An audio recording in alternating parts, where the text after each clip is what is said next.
Breaking news and some new questions about how the suspect was able to bypass the massive security presence at last night's White House Correspondents' Dinner in D.C.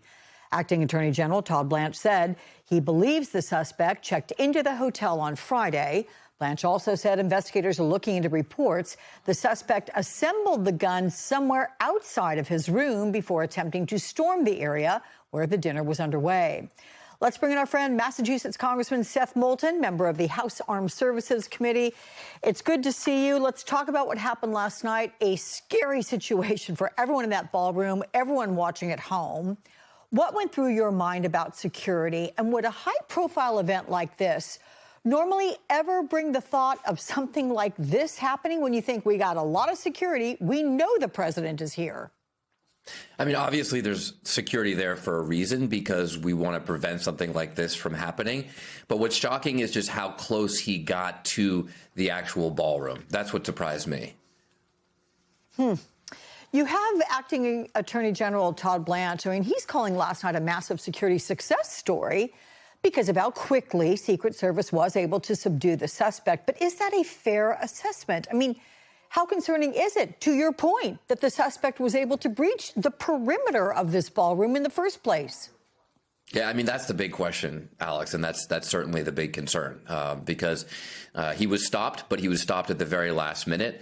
But I don't think it's responsible to jump to conclusions. The Secret Service professionals need to conduct their review. Perhaps there should be an outside review as well to see if there are things that could have been done differently, much like the review that was conducted after the Butler assassination attempt, when they identified a number of lapses in the Secret Service procedures. But let's go through that analysis before we jump to conclusions. Yeah, good point there. So let's take a listen together to this message that Blanche is sending to Capitol Hill specifically today. Here it is. You saw these Secret Service agents, they were remarkable. And by the way, they're about to, the fact that DHS is not being funded after what we saw those men and women doing last night should be a wake-up call to Congress, and I hope that it is. Okay, duly noted, though Blanche went on to say that he doesn't think the funding fight is making the country less safe. So what is your reaction to this? Well, the funding fight is not making the country less safe. In fact, it's making the country more safe by reining in ICE. And what we're asking from the Republicans here is something that the vast majority of Americans agree with, which is that ICE should not be killing American citizens in the streets. This is not complicated. It's not hard. The Democratic demands here are what the American people want, and that's why the Republicans, despite controlling all of Congress, the House and the Senate, and obviously the White House, cannot get this mess undone. It's their shutdown. They can't get out of their own way. Let's not forget there was the last development in this was a bipartisan, unanimous compromise that came out of the Senate and went to the House, and Johnson couldn't get his own conservatives in line to support it. So this is a Republican shutdown. It should come to an end, and it should come to an end with a very simple constitutional acknowledgement that we don't want ICE running rampant in our streets. Okay, let's pivot and talk about the war in Iran, because yesterday the president abruptly canceled a trip to Pakistan for Special Envoy Steve Witkoff and his son-in-law Jared Kushner to try and restart peace talks with Iran. And here's what the president said just a few hours ago, in fact, about his decision. Here it is.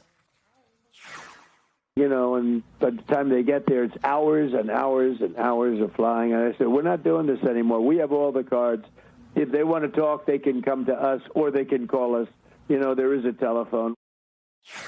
What do you make of this "they can come to us" strategy that Trump is now taking with Iran? And what does it tell you about where talks stand? I mean, I don't know what senile, delusional world Trump is living in. But it's sad to report that Iran has the cards. They're the ones who have closed the strait. And the fact that Trump has gone in with Hegseth and said, oh, wait a minute, we're going to close the strait too, is just ridiculous. Iran has seized the strait. Iran is winning this war. Iran is winning the peace. And that's not good for the United States of America. And that's why Trump has got to do everything he can to get to the negotiating table, to bring an end to this blockade. Because if the U.S. stopped the blockade tomorrow, Iran would still have the strait closed. And that's the fundamental problem. The president is the one who, acting like a bully all over the world, is suddenly crying uncle and saying, we really need to negotiate, even if that's not the rhetoric he likes to use on Fox News. I'm curious, as a member of the Armed Services Committee, are you getting all the information you are entitled to around these discussions and the war in general? When you hear the president say that we are negotiating with someone, we're talking with someone, do you know with whom he's talking about, who we are speaking with? No, absolutely. And he has no plan for the negotiations in the same way that he had no plan for the war. I mean, he's sending the most amateur, inexperienced negotiators possible, even though there are a lot of people in the State Department who have tremendous experience actually negotiating these things, like negotiating the Iran nuclear deal under President Obama, that put a lot more restrictions on Iran's nuclear program than Trump has been able to achieve to date. So we have experienced negotiators. Where's the Secretary of State, by the way? Where is Marco? You know, where is Marco? That's a question we should all be asking. If this is the most important negotiation in the world, then Marco should show up. Instead, what Hegseth and Trump are doing is basically just trying to repeat what the Iranians are doing, as if this is some children's game of, well, I did it to you, I'll do it to you too. Or you did it to me, I'll do it to you. I mean, this is kind of absurd. It's like when the British came to Washington and burned down the city, President Madison didn't respond by saying, oh, it's okay, we'll burn it down too. Well, that's essentially what Hegseth and Trump are doing with the Strait of Hormuz today. It's not a road to success. 4 tours of duty you served in Iraq as a Marine. What is your biggest concern about where this war stands right now and what could be coming? My biggest concern is that we're losing the war and losing the peace to a legitimate national security threat. And don't let that be lost on anybody here. Iran is a serious national security threat to the United States of America. I have personally seen Marines killed by Iranians. So I get what a serious threat they are. And that's why we need to win a negotiation with Iran. We need to win the peace with Iran. We need to permanently curtail their nuclear weapons program. We need to ensure that they are not projecting power as they are right now, projecting power not only over the Strait of Hormuz, but over the entire world by constraining world commerce. And the problem is that by putting us in a losing position, Trump and Hegseth are dramatically weakening the United States and our ability to prevent national security threats, not just in the Middle East, but around the globe. He's used up all of our weapons that we should be using to deter and prevent a war in the Pacific. We're taking our eye off the ball with Ukraine and the risk that Russia has more aggression in Europe just when Trump himself is weakening the NATO alliance by complaining that they won't help him with his war of choice.